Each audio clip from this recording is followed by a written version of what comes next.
Muy buenos días a todos. A nombre de EY, junto con el World Energy Council Chile, les doy la más cordial bienvenida al evento Energías Verdes, los retos y hitos de Chile para el gran salto renovable, donde junto a nuestros invitados que nos acompañan hoy, revisaremos y conversaremos sobre la participación de las energías renovables en la estrategia de largo plazo de Chile para el sector.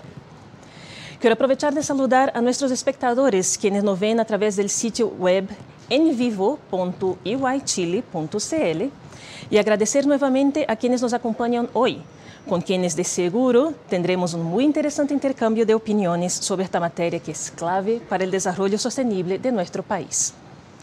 Antes de avanzar, quiero dar la bienvenida y la palabra a Trinidad Castro, directora ejecutiva del WEC, quien nos dará unas palabras de bienvenida. Trini, muchas gracias por tu presencia, un gusto tenerte acá. Buenos días, Elane, muchas gracias a ustedes. A ti. Bueno, tal como nos comentaba Elane, para comenzar este importante encuentro, que es el hito de lanzamiento de este estudio realizado por la entidad EY, me corresponde comenzar con unas breves palabras, y en 10 minutos para mí es un poco difícil expresarles y compartir con ustedes la importancia de un sector como es el sector energético para la vida de todas las personas. Es un sistema que está en el corazón de nuestras vidas y que determina una mejor humanidad y una mejor vida para cada uno de quienes vivimos en este planeta. Y entonces decidí responder a dos preguntas. La primera pregunta es por qué el World Energy Council en su consejo chileno puede estar presente o estaría invitado a una actividad como esta. Y efectivamente les puedo responder a través de la primera definición. ¿Qué es el World Energy Council o qué es el Consejo Mundial de la Energía? El Consejo Mundial de la Energía no es más que una organización internacional presente en más de 80 países que promueve un sistema energético más sustentable y más sostenible centrado en las personas, en el bienestar de nosotros los seres humanos. Esta es una organización que nace hace 100 años en una Inglaterra convulsa, en una Inglaterra llena de conflictos, en una Inglaterra que venía saliendo de una pandemia, que algo de eso conocemos, en una Inglaterra que movilizaba un sector energético que no lograba ponerse de acuerdo. Y una persona, un ser humano, una persona privada, un ser natural dice, ¿por qué no creamos un lugar en donde poder discutir todos los actores de este sistema que se encuentra en el corazón de nuestras vidas, con una mirada puesta en el futuro del futuro, ¿sí? Con una mirada que conocemos como una mirada de largo plazo? Y eso es lo que crea el World Energy Council en su primer capítulo, en su primer consejo en Inglaterra, y luego, a través de los años, se conforma como esta red o foro internacional global presente en más de 80 países, del cual, por cierto, me siento orgullosa de ser la directora ejecutiva en el comité chileno. ¿Y qué es lo que ha concluido en estos 100 años, fuera de enormes avances, enormes conocimientos compartidos, de algo que nuestra CEO o secretaria general menciona como esa sabiduría de las mayorías, que es parte del conocimiento adquirido en estos 100 años? Lo podemos resumir en dos cosas. súper simples. Uno, la transición energética no es más que un proceso permanente y continuo en la vida de las personas.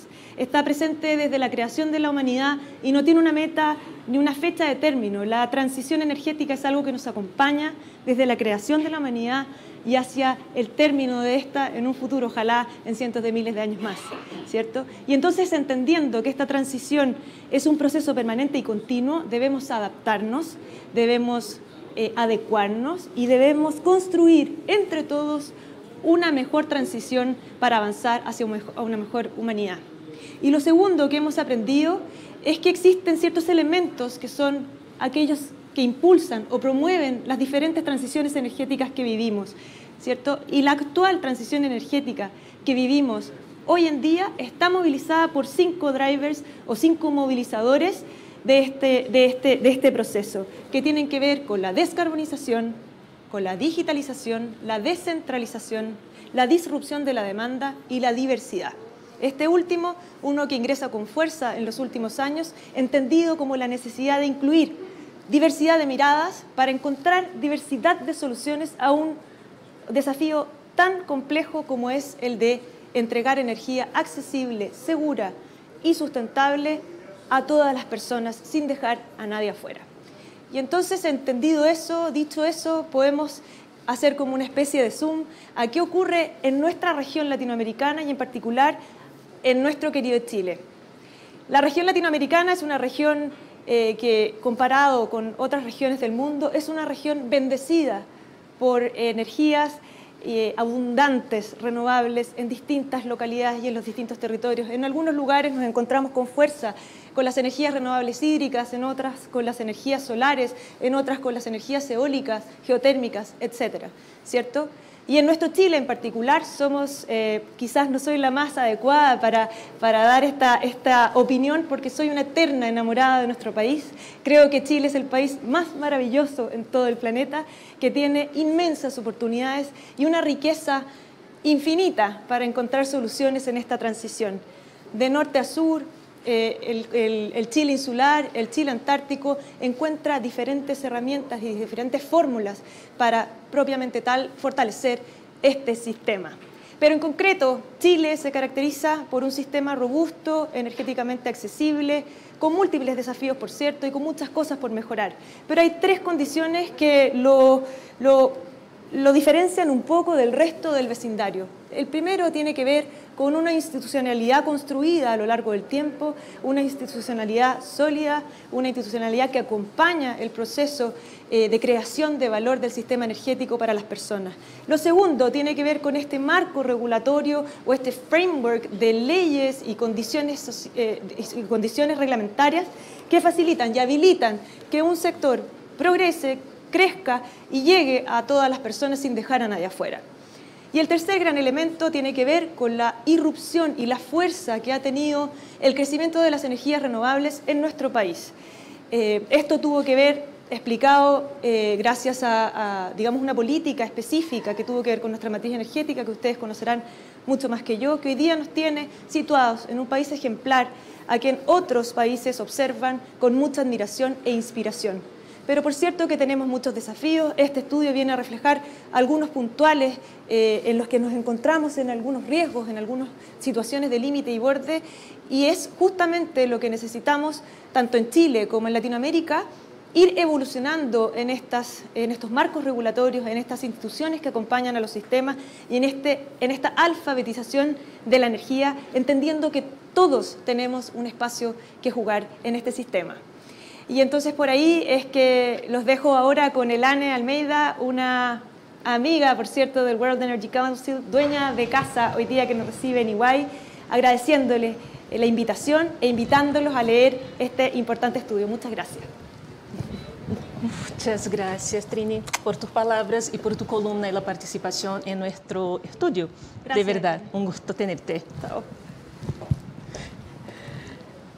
Bueno, en la carrera hacia la transformación de las matrices energéticas para alcanzar mayores niveles de sustentabilidad, distintos países han empezado a posicionarse como puntos con gran potencial para la generación de energías renovables. ¿Cuál es el lugar que ocupa Chile entre los países más atractivos para invertir en las energías renovables. ¿Cómo se ubica el país en la región en materia de integración de energías renovables en sus planes de desarrollo? ¿Cuáles son los planes para la inversión en energías renovables a nivel público y privado? ¿Y cuáles son las condiciones habilitantes? Estamos aquí precisamente para hablar de estos temas. Antes de la presentación, les recuerdo a nuestros espectadores que sus preguntas y comentarios los pueden hacer a través del número de WhatsApp que aparece en la esquina inferior derecha de la pantalla. Las consideraremos para contestarlos durante el panel de conversación.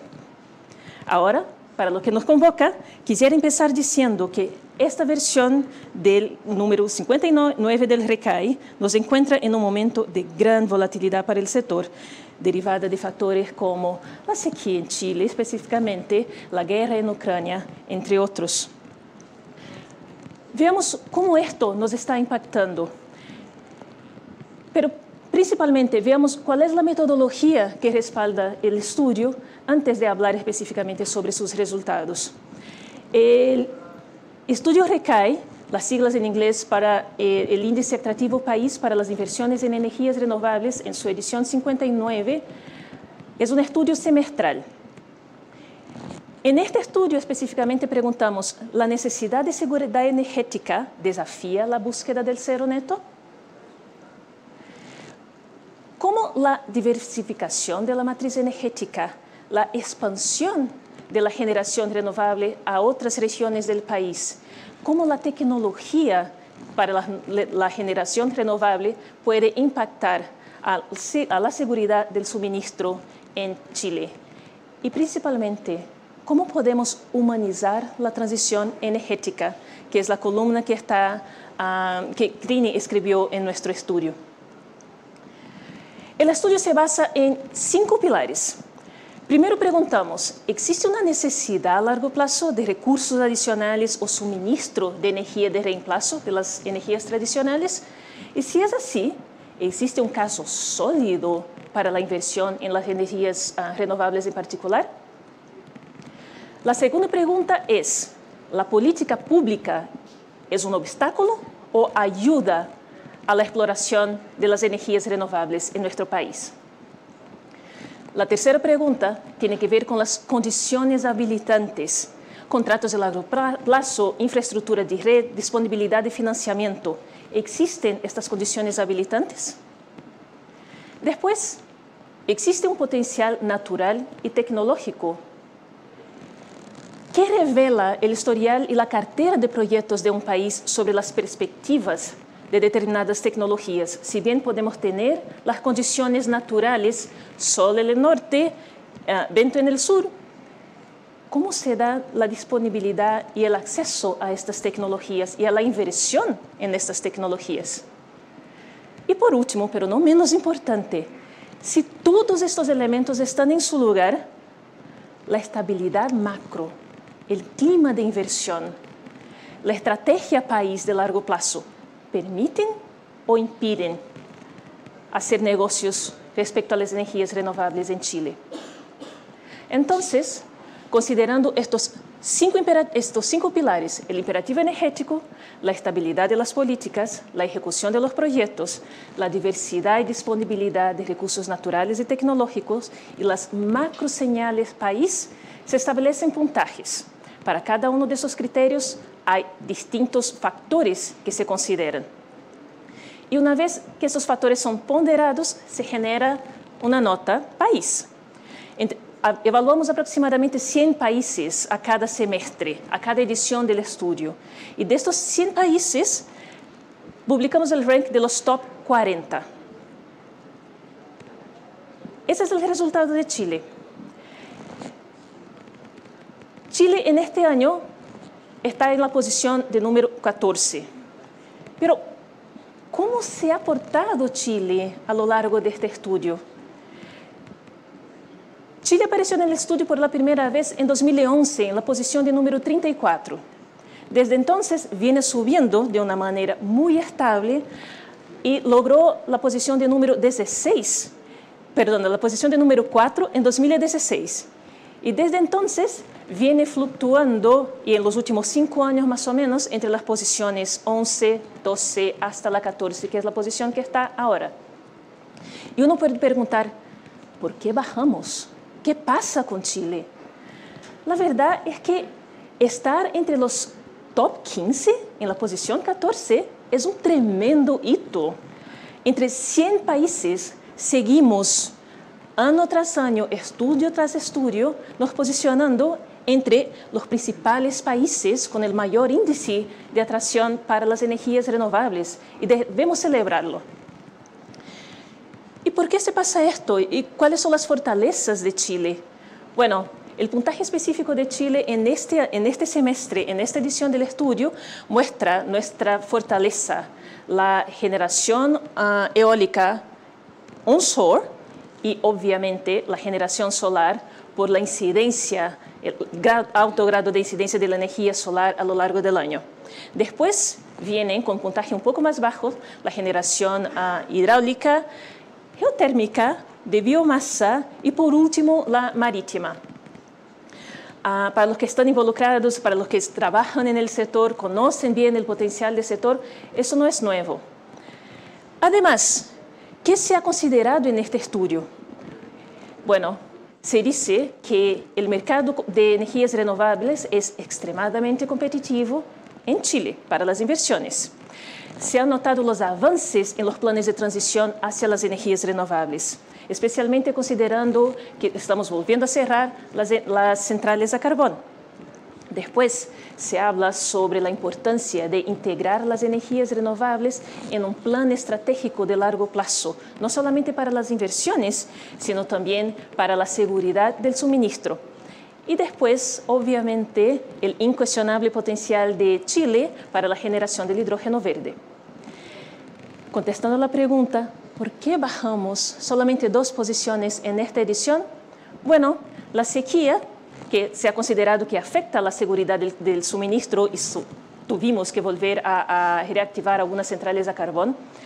Las dificultades de transmisión, los desafíos de transmisión, y sabemos también, y venimos conversando sobre esto ya hace algunos años, desde la edición de 2015, hablamos sobre el desafío y la importancia de la transmisión.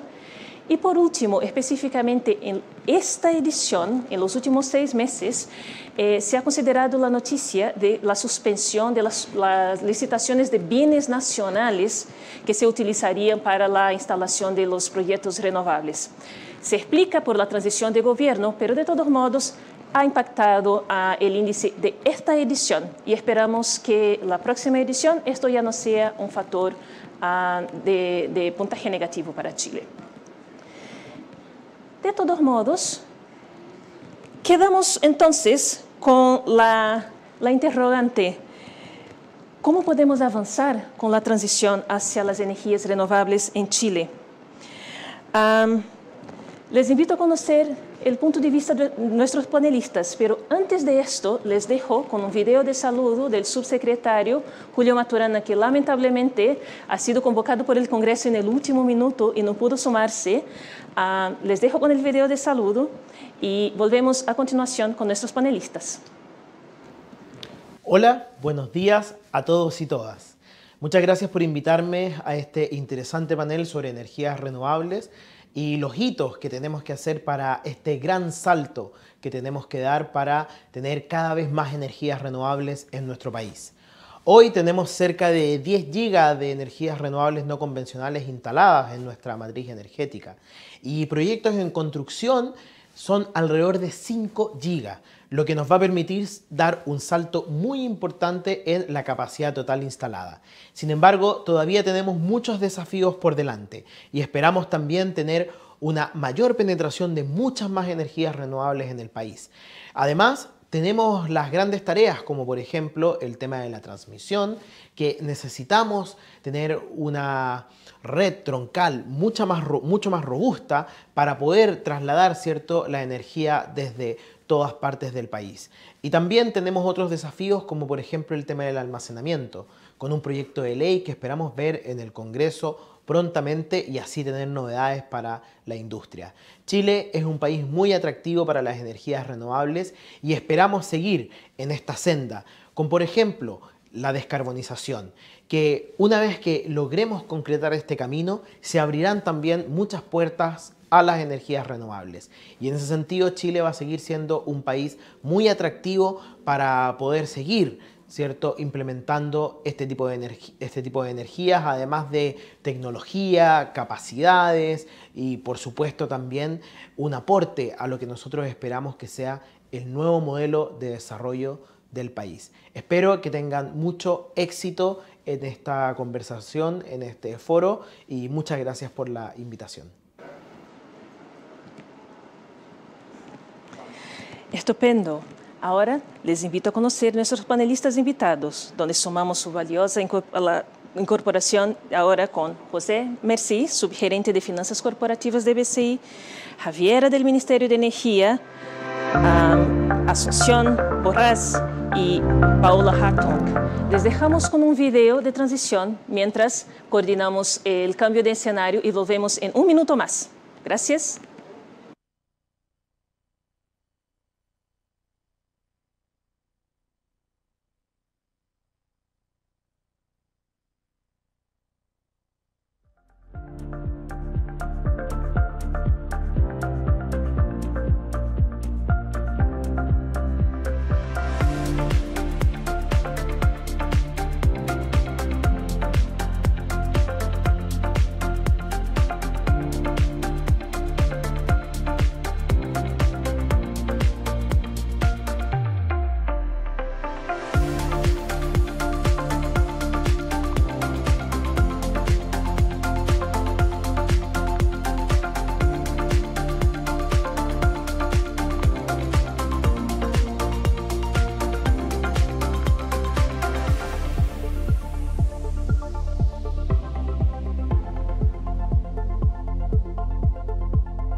Estamos de vuelta. Bienvenidos Asunción, Paola, José, Javiera. Un gusto tenerlos aquí hoy y poder conversar sobre este tema con ustedes. Los animo también a seguir enviando sus preguntas al WhatsApp que aparece en la pantalla. Y ahora, para comenzar, algunas preguntas inicialmente para Asunción. Dentro del índice se indica que América Latina es un mercado de energía verde con potencial si logra superar las barreras actuales al crecimiento. ¿Cuáles son las barreras y los desafíos que observas desde tu rol, Asunción? Muy buena pregunta. Muchísimas gracias, Elane, por la invitación. Mira, nosotros lo que vemos, yo te voy a hablar desde el punto de vista sobre todo de hidrógeno, ¿no? Que es el rol el que desempeño dentro de la compañía y también dentro de la Asociación de Hidrógeno de Chile. Parte de las barreras que vemos en el desarrollo del sector en el país son varias, ¿no? Una de ellas es, bueno, alinear las expectativas de precios que tenemos con respecto al precio del hidrógeno. Muchos estudios se publican que Chile quiere llegar al $1,5 o superar la barrera del $1,5 en 2030.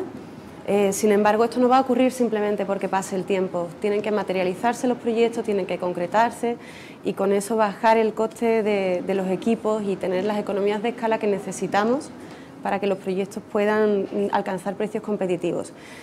¿Qué pasa con esto? Que claro, todo el mundo tiene detrás de aquí de la cabeza ese $1,5 rondando y nos encontramos con ciertas frustraciones en los clientes cuando ven que los precios que nosotros podemos ofrecer como desarrolladores también o empresas generadoras que vende proyectos de hidrógeno, pues no alcanzamos, ¿no?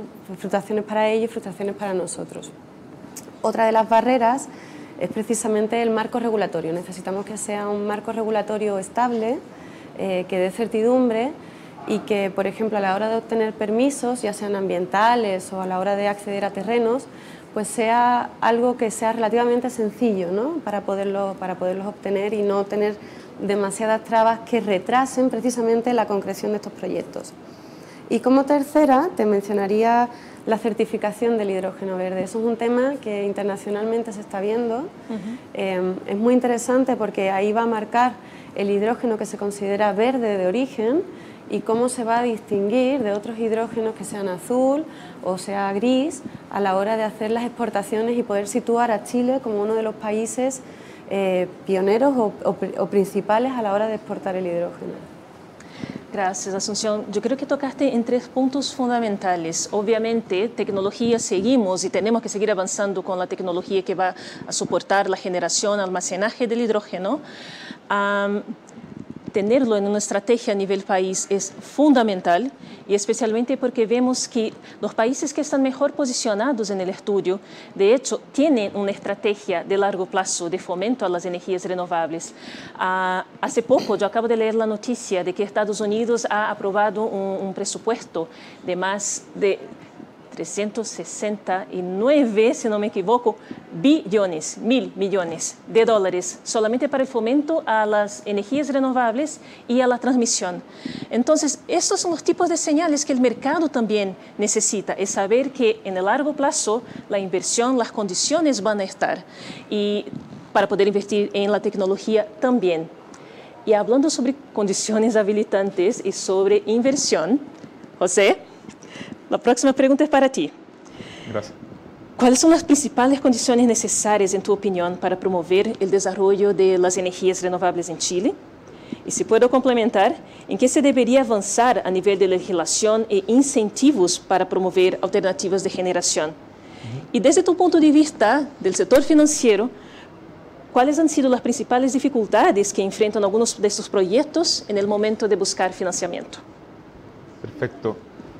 Mira, yo creo que la verdad es que van bien de la mano las preguntas y en ese sentido yo te diría que lo que más puede complicar que se ejecuten estos proyectos desde nuestro punto de vista por lo menos y que va muy de la mano con qué se necesita para que se desarrollen obviamente, es básicamente un marco regulatorio que sea muy estable. Me parece que de hecho lo tocaron al principio de este panel y la verdad es que los inversionistas, en nuestra visión por lo menos, pueden convivir con los riesgos mismos de un proyecto de energía renovable y en general la verdad es que los pueden aceptar bastante bien y hacen proyecciones a largo plazo de esto y no tienen ningún problema en vivir con eso.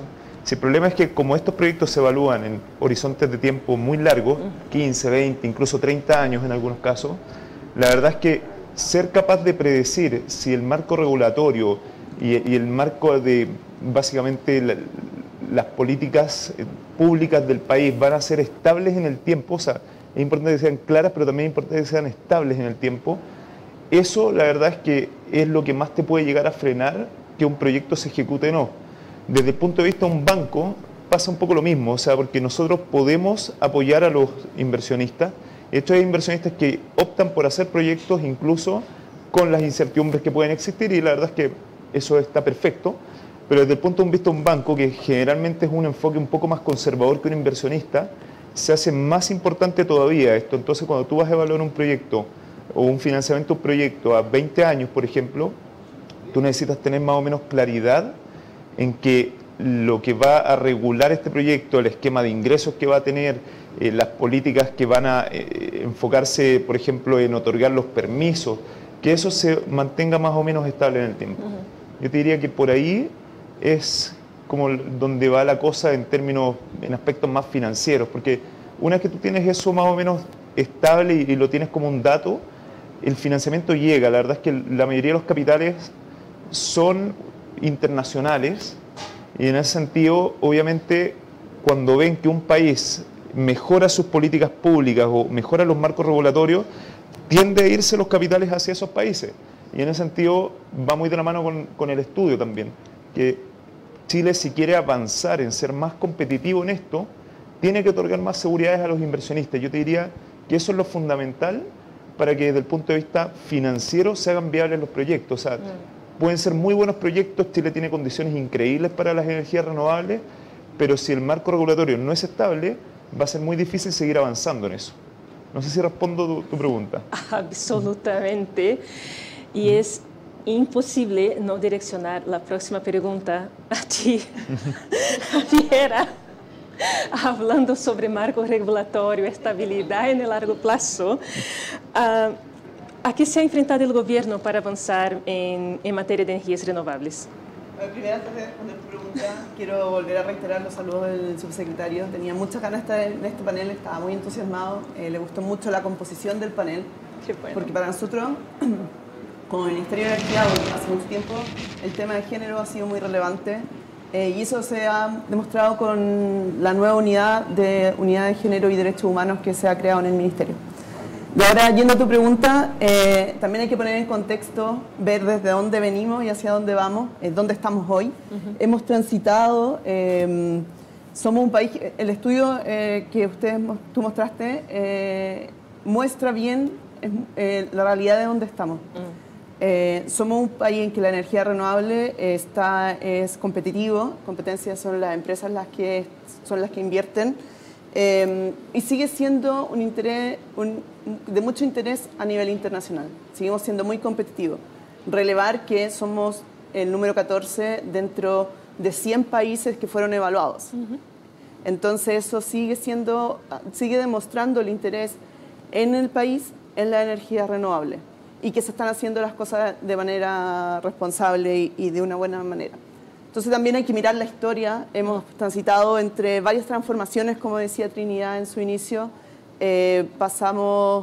Tuvimos una crisis del gas natural, hemos visto la importancia de la energía renovable, entonces se impulsó nuevos mecanismos de forma regulatoria para que se acelerara esta transformación. También se fueron haciendo las reformas a las licitaciones, que hemos visto que es un habilitador importante para estas nuevas inversiones que las fortalecen. Y hoy estamos en un minuto en que las energías renovables, como decía el subsecretario, están fortalecidas, tienen un entorno muy dinámico y que están estables, que se van desarrollando, y cada vez vemos más interés en este desarrollo. Tenemos mucha energía solar, mucha energía eólica, y también solar de concentración. Tenemos una planta solar de concentración y tenemos una central geotérmica. Entonces, estamos bien. Ahora vamos con otros nuevos desafíos, que esta es la transición. Y esta transición también va a ir adaptando lo que es el marco regulador. Si bien nuestro marco regulador, y yo creo que todos tenemos como consenso que un marco estable, también tiene que ir avanzando y modificándose a estos nuevos desafíos, esta transición energética, porque va teniendo nuevos requerimientos. Y aquí tenemos nuevos requerimientos en la energía renovable que ya las tenemos consolidadas en cómo hacemos que el sistema en su conjunto sea más flexible e incorpore otros elementos que van a ir saliendo paulatinamente, como es la inercia y la fortaleza de la red, que son elementos muy importantes que vamos a tener que incorporar. Entonces tenemos que ahora cuestionarnos cuáles son los requerimientos que tienen estas energías renovables que se van incorporando, porque tenemos que ir mirando el tema sistémico. cómo los costos van variando sistémicamente, no solamente cómo va bajando y disminuyendo la energía renovable el precio, pero también tenemos que ir mirando qué va pasando con la transmisión, con los servicios complementarios. Entonces es un todo el que tenemos que estar preocupados. Y también el vínculo con los territorios y la sostenibilidad, porque no tenemos que olvidar que esto se desarrolla en los territorios y tenemos vecinos, los proyectos tienen vecinos que van a tener que compartir por mucho tiempo, entonces es relevante que todo el sector energético se vaya desarrollando en un marco de sostenibilidad. Y por último, bueno, estamos en esto de la descarbonización, que nos trae nuevos desafíos. Nosotros como Ministerio de Energía estamos en estos minutos haciendo un trabajo junto con la CNE, la Comisión Nacional de Energía y el Coordinador Eléctrico Nacional, para ver los factores habilitantes y cómo tiene que ser esta transición a la descarbonización, qué es lo que tiene que contar el sistema para poder hacerlo de una manera responsable con el sistema, porque necesitamos asegurar el suministro eléctrico en todo el país. Y solo relevar, por último, una de las preguntas que estaban dentro de las preguntas que hace el estudio, que es sobre la transición energética, y era algo así como humanizar la transición energética, o no sé si lo mencionó la Trinidad o algo. También. Y eso es súper importante, cómo baja todo esto a la ciudadanía y le llega a ellos. Es súper importante para nosotros, importante la vulnerabilidad de pobreza energética. Vimos la importancia y la relevancia que tiene la energía y la electricidad en particular en nuestros hogares. Lo vivimos en la pandemia, donde se tuvo que implementar elementos que pudieran asegurar que un servicio vital, como es la electricidad, pudiera estar con todas las familias. Y en ese otro sentido también, para nosotros también es importante que esta transición energética baje a todo el territorio, y ahí es importante la calidad de suministro, cómo llega a los hogares, porque hoy en día tenemos mucha desigualdad en algunas comunas donde las interrupciones de suministro son menos de 1 hora al año, mientras en otras pueden llegar a más de 100 horas al año. Y esa desigualdad tenemos que hacer un esfuerzo grande para poder terminar con esa brecha que existe hoy en día. Absolutamente. Yo me recuerdo que hace quizás 2 meses, o quizás un poquito más, yo tuve la oportunidad de estar en un desayuno coordinado por el UEC, donde estaba el ministro Puepe, y él habló sobre los pilares fundamentales de su mandato. Y después hizo una pausa y comentó que nada de esto tiene tanta relevancia como humanizar la transición energética, como poner a las personas, a la población de Chile en el centro de esta transición. Porque sí debemos descarbonizar, sí debemos bajar nuestras emisiones, sí debemos movernos y avanzar hacia las energías renovables. Pero todo esto no puede ser un costo para la población, especialmente los que ya no tienen acceso a suministro estable, etc. Hay otro punto también que venimos conversando y hablando sobre condiciones habilitantes, que es el hecho de que esta transición no se hace solo con el sector de energía o por el sector de energía. Para que la transición sea justa es necesario la colaboración entre energía, infraestructura, obras públicas, transporte. No es posible hablar de transición hacia las renovables y hablar sobre vehículos eléctricos si nuestras carreteras no tienen condiciones, no tienen puntos de recarga consistente con la autonomía de los vehículos. No tiene sentido hablar de transición energética y si las viviendas no son construidas de manera aislada, adecuadamente aislada, por ejemplo, para que no tengamos que utilizar tanta energía en el invierno para mantenernos así, acalentados, o en el verano con el aire acondicionado. Entonces, debemos también, obvio, avanzar, pero de una manera inteligente y coordinada, y ahí de vuelta a la necesidad de un plan a nivel país y un plan que sea transversal. No puede ser un plan ejecutado, pensado solamente por el Ministerio de Energía y ejecutado solamente por las empresas de energía. Dicho esto, y hablando sobre transición, seguridad, descarbonización, etc.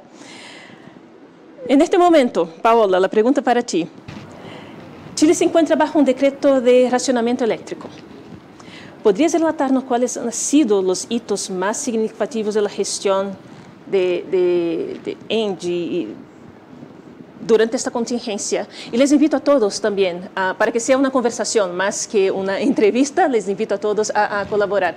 ¿Cuáles han sido los desafíos de gestión en un momento en que, si bien hablamos sobre invertir en renovables, en descarbonizar, nos encontramos en un momento de sequía y racionamiento? ¿Cómo equilibrar todo esto? Partiendo por ti, Paula. Bueno, muy buenos días y muchas gracias por la invitación y un honor compartir aquí con todos los colegas. Bueno, básicamente, efectivamente, nosotros nos encontramos hoy día bajo un decreto de racionamiento. Estamos en una crisis hídrica, o estábamos en una crisis hídrica, afortunadamente ha llovido últimamente, pero ya casi un año que nos encontramos bajo ciertas condiciones bien restrictivas en el sector eléctrico, y para eso se decretó este decreto, y nos pilla justo en paralelo con una transición energética que no solo es una transición energética debido a que Chile es un país con un altísimo potencial de recursos y además estamos con una regulación que ha intentado también acompañar esta diversificación de la matriz energética chilena, sino que también nos pilla con una descarbonización acelerada. O sea, yo creo que hay que entender y distinguir que Chile está en una transición, pero además estamos viviendo un proceso de descarbonización acelerada porque en algún minuto hubo acuerdos público-privados y en realidad eso ha avanzado incluso más rápido de lo que todos esperábamos que avanzara. Entonces nos pilla en esa situación y ahí viene un poco los paradigmas de cómo enfrentamos esta crisis energética o crisis de suministro con una descarbonización acelerada, y ahí surgieron varias medidas en el decreto que yo creo que siempre es importante repasarlas. Está este tema de la reserva hídrica, que en algún minuto se generó o se guardó muchísima agua para enfrentar el invierno. Esto tiene un costo muy importante para el sistema. También se aceleraron la conexión de los proyectos renovables que estaban en construcción. Eso también permitió agilizar muchas tramitaciones y mucha incorporación a la red de nuevos megas renovables. Algo súper importante que a lo mejor no es exactamente ligado con energía renovable, pero se aprobó un decreto de importación y exportación de energía desde y hacia Chile, exportar los vertimientos durante el día que existen en algunas zonas del país y la factibilidad o habilitación de importar energía a gas natural desde Argentina en algunas horas de la noche. Eso todavía no está operativo, pero está ya habilitado para que cuando se requiera se pueda utilizar. Y hay dos cosas que pasaron, que es como el contrapunto aquí, cómo nos enfrentamos a una crisis con una descarbonización acelerada más una transición energética hacia un mundo renovable. Y ahí viene el mecanismo de apoyo a la logística del diésel, que si bien no se ha implementado, también tenía unos costos estimados bastante elevados y era un poco un contrasentido estar apoyando a un cierto tipo de insumo fósil en particular, siendo que está retirando las unidades a carbón. Entonces, afortunadamente ha llovido mucho y ese mecanismo no ha sido necesario activarlo. Y el otro punto, que habían centrales que tienen retiros programados para cierta fecha y de alguna manera las fechas se han tenido que ir moviendo para resguardar también la seguridad energética del país, a lo mejor no en las horas de día donde sabemos que por temas de transmisión tenemos algún grado de vertimiento de energía renovable, sino que principalmente también para tener un respaldo en las noches, que es el momento donde el recurso no está presente o es está más volátil. Así que yo creo que se ha enfrentado bien la crisis, yo creo que hemos salido adelante, afortunadamente ha llovido también y también se han dado las situaciones de manera que hemos podido enfrentar e irnos ajustando también a medida que pasan los meses respecto de las medidas que contenía el decreto. Estupendo. Y desde el punto de vista de ENGIE, ¿cómo se ha dado no solamente el actuar de la compañía en este momento de crisis, de decreto, de racionamiento, y después hablando sobre el hidrógeno también, cómo colabora el hidrógeno a la estabilidad del suministro en el país? Vale. Bueno, voy a dar un paso atrás para las personas que no conozcan ENGIE. ENGIE lleva más de 100 años en Chile y es una empresa con rubro de generación, de transmisión y ofrece servicios bajos en carbono, y ahí es donde encaja también en la parte de hidrógeno.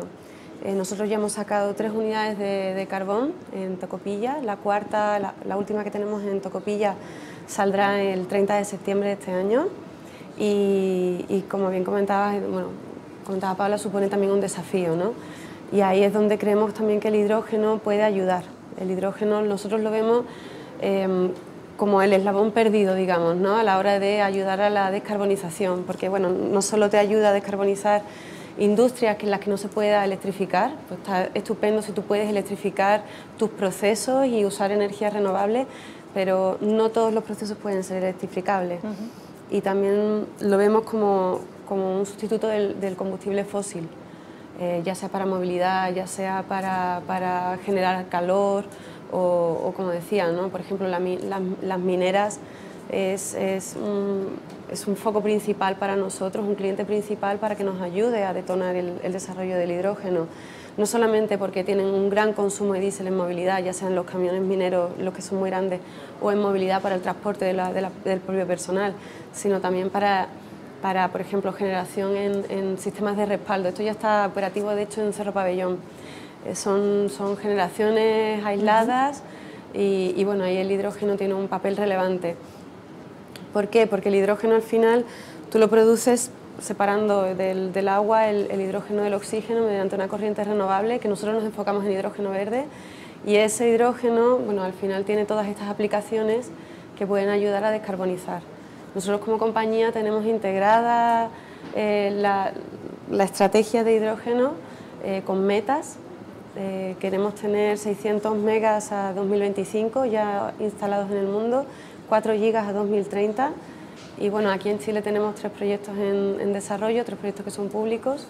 Uno de ellos que ya está terminando la construcción, que es en Walmart. De hecho, este es para movilidad, para sustituir la batería de ion litio de una grúa forklift, de una grúa horquilla en un centro de distribución, sustituirlo con una pila de combustible y alimentarla a base de hidrógeno. Esto tiene ventajas a la hora de la operación porque la recarga es más corta que la de las baterías, entonces tiene ventajas operativas. Otro proyecto que tenemos es Hydra, que es un proyecto en un consorcio con Mining3, CSIRO y algunas empresas más para hacer el retrofit de un camión minero. De hecho, ya tenemos un proyecto así que está entrando en operación en Sudáfrica con Anglo American. ¿Verdad? Y es precisamente para desplazar los 3.000 litros de combustible que utiliza un camión minero al día por una pila de combustible de hidrógeno verde. Y el tercero, que es el que lidero yo personalmente en la compañía, es el de HyEx, que es junto con ENAEX para la producción de amoníaco verde. Al final, ENAEX utiliza el amoníaco para la producción de explosivos para la minería. Y en Chile no existe la industria del amoníaco, o sea, digamos, todo lo que se utiliza en el país se importa. De hecho, ENAEX es el que importa entre el 95 y el 98% del amoníaco que se utiliza en el país. Así que lo que queremos hacer es sustituir esa importación por la creación de 2 industrias, una la del hidrógeno verde y otra la del amoníaco verde, de forma que también todo personal que tenemos en Tocopilla, por ejemplo, en nuestra primera fase de ese proyecto va a ir en Tamaya, en el sector Tamaya, donde estaba la antigua central diésel Tamaya, que salió de operación, y ahí bueno, tenemos planificado reutilizar agua de las centrales térmicas que salen de operación, de forma que no causemos un mayor impacto a la hora de tener desaladoras, sino utilizar ya capacidad existente, intentar reutilizar las instalaciones de la propia central diésel Tamaya, y bueno, en cuestión del personal también ayudar a que nuestros propios compañeros se puedan formar en una industria diferente y prestar servicios dentro de la compañía en otra parte. Es impresionante. Paula.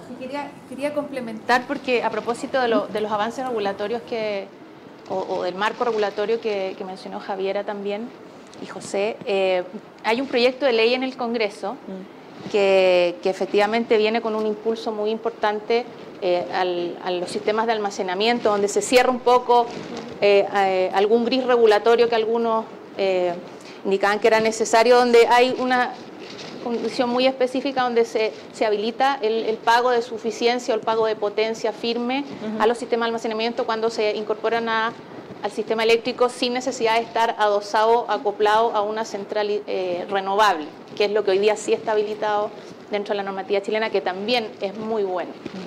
Pero en ese proyecto de ley también hay un artículo que impulsa de alguna manera o podría viabilizar toda esta configuración y requerimientos de infraestructura y de suministro que van a requerir los grandes proyectos de hidrógeno verde, que van a estar alimentados con energías renovables, porque habilita un tipo de conexión o de infraestructura casi semi-off-grid, y eso podría prácticamente gatillar un universo paralelo, porque los grandes sistemas de hidrógeno verde requieren mucha capacidad instalada para su funcionamiento, y esto podría de alguna manera ser un factor habilitante para que los costos de producción del hidrógeno verde bajaran a unos niveles que son las expectativas que todos los que estamos trabajando en hidrógeno también tenemos. Así que ese proyecto yo creo que es muy importante. Yo entiendo que está dentro de la agenda del Ministerio sacarlo o gestionarlo pronto, y estamos todos ahí detrás apoyando, porque esto sería un súper impulso también para las energías renovables, que yo creo que ni siquiera hemos evaluado el impacto que podría tener aquello. Muy grande, muy grande. Es verdad. Javiera. Bueno, yendo a la pregunta que era sobre el decreto de racionamiento, el que nos encontramos en una crisis climática, que eso ha hecho que uno de los recursos que nos daba confiabilidad o sustento, que lo podíamos usar cuando quisiéramos, es el agua, y el agua que tenemos en los embalses. Y hoy vemos la disminución de ello y nos trae desafíos. Y esto, uno de los elementos importantes que tenía el decreto de racionamiento era la reserva hídrica, que nos permitía acumular agua en un periodo en que contábamos con ella, visualizando que en otros meses que el sistema se ve mucho más exigido, hay una mayor demanda, poder protegernos, guardar esta agua para protegernos en este periodo. Y la reserva hídrica fue usada en unos 3-4 días del sistema. Y lo otro, recalcar, como decía Paola, que vemos la falta de energía eléctrica en horarios más bien nocturnos, y ese es el gran desafío, porque tenemos mucha energía renovable que, por ejemplo, llegan a Santiago con redes que están a su máximo. Sin embargo, en horarios nocturnos no se transporta nada, muy poco de un lado hacia el otro. Entonces tenemos que los desafíos ya son desafíos sistémicos. Veamos el sistema, esos son los desafíos que estamos enfrentando. Cómo podemos pasar o tener esa flexibilidad de contar con energía nocturna. Y ahí está, porque ahí estamos viendo los periodos y los picos de que se ve un déficit de energía o de generación. Y si bien se pueden tomar decisiones que son de corto plazo, nunca se deja de lado y siempre seguimos con la meta de la descarbonización acelerada.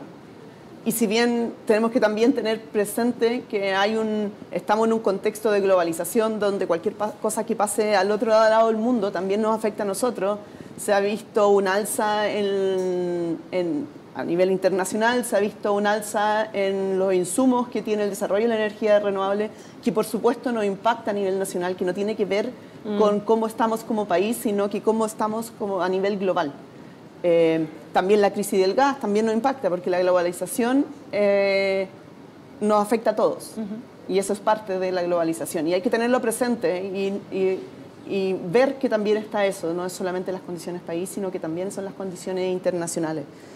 Y siempre seguimos con el desafío de la descarbonización, queremos acelerar esta descarbonización y queremos contar con un sistema flexible para habilitar esa descarbonización asegurando el suministro.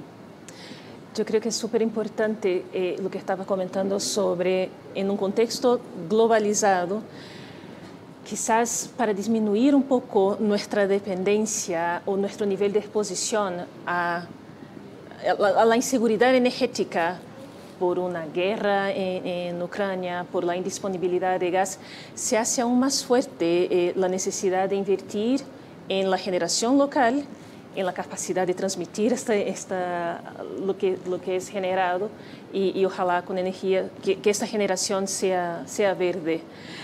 Hablando sobre generación verde, llegó una pregunta desde el público que voy a partir por ti, José, pero después, si todos pueden sumarse a la respuesta, y ya vamos en el tiempo, tenemos 3 minutitos más, así pasó volando, pero básicamente nos preguntan, ¿cuál es la importancia de las finanzas verdes o cómo pueden las finanzas verdes acelerar la transición energética? Considerando, por ejemplo, todos los nuevos marcos regulatorios, la CMF con la 461, los borradores que se han lanzado para consulta pública de la SEC, de IFRS, que hablan sobre la necesidad de hacer un análisis de riesgos asociados a la sostenibilidad y al cambio climático, y después que cada compañía tenga que decir cómo le impacta financieramente, cómo le impacta su flujo de caja, sus planes de inversión en el largo plazo, cómo van a medir este nivel de exposición al riesgo, y después qué están haciendo al respecto. Todo esto, dentro de estos nuevos marcos regulatorios. Las finanzas verdes por fin están apoyando el avance de las energías renovables.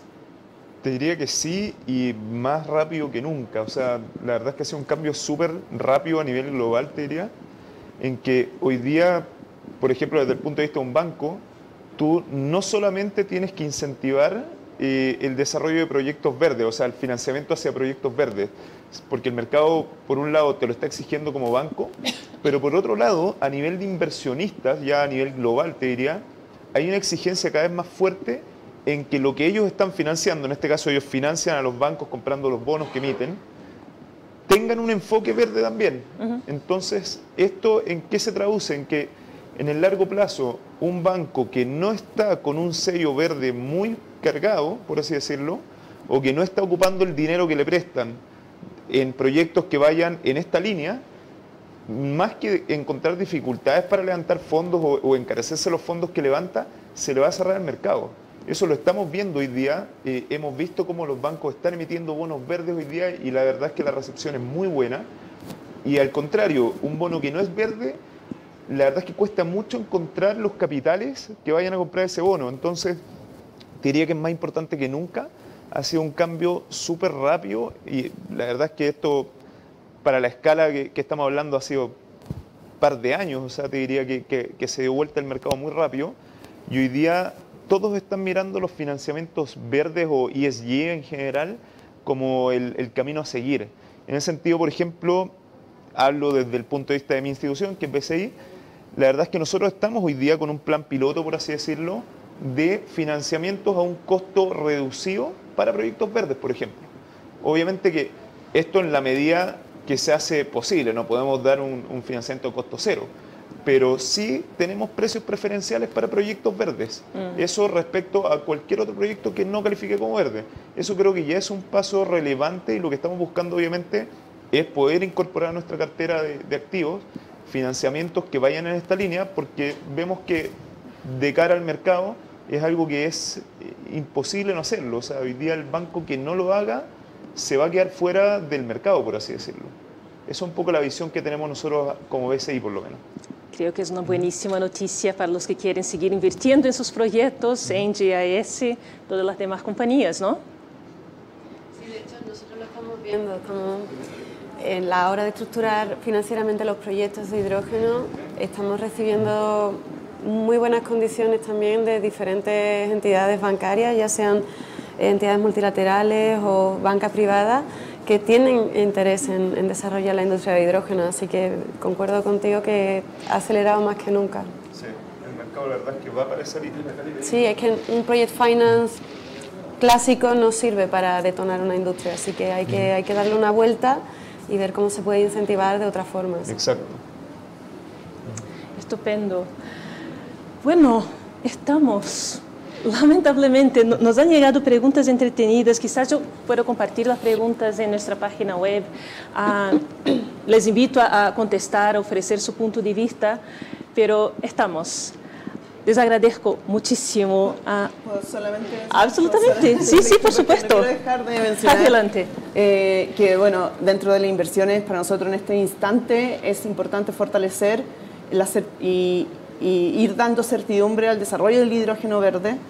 Con esto se creó el Comité Interministerial de Hidrógeno Verde, el cual ya ha sesionado 2 veces, donde está un consejo de ministros con sus mesas técnicas respectivas para fortalecer y habilitar a que nosotros seamos un país productor de hidrógeno verde, fortaleciendo la transformación de la demanda local, como decía Asunción, fortaleciendo la transformación de la demanda y que los proyectos se desarrollen de manera armónica con el territorio y sean desarrollados de una forma sostenible. Entonces, hoy día estamos trabajando fuertemente en eso para poder tener una habilitación del desarrollo del hidrógeno en el país, ya que entendemos que es una herramienta para descarbonizar aquellas demandas que no pueden ser electrificadas. Yo creo que con esto tenemos la respuesta, que es la seguridad energética, la necesidad de mantener la seguridad energética no es un obstáculo al desarrollo de las energías renovables y del net zero. Van de la mano, es condición habilitante, es fundamental desarrollar las energías renovables, seguir invirtiendo en la generación renovable, en las condiciones para fomentar más inversiones, un plan estratégico a nivel país. Todo esto va de la mano con el net zero. Me gustaría agradecerles una vez más a Trini, que está por ahí. Muchas gracias, Trini, y al World Energy Council, Asunción, Paola, José, Javiera. Muchísimas gracias por su preciosa colaboración. A todos que están con nosotros online hasta ahora, muchísimas gracias una vez más por la audiencia, por las preguntas, y contamos con su participación en nuestro próximo evento. Que estén muy bien. Hasta.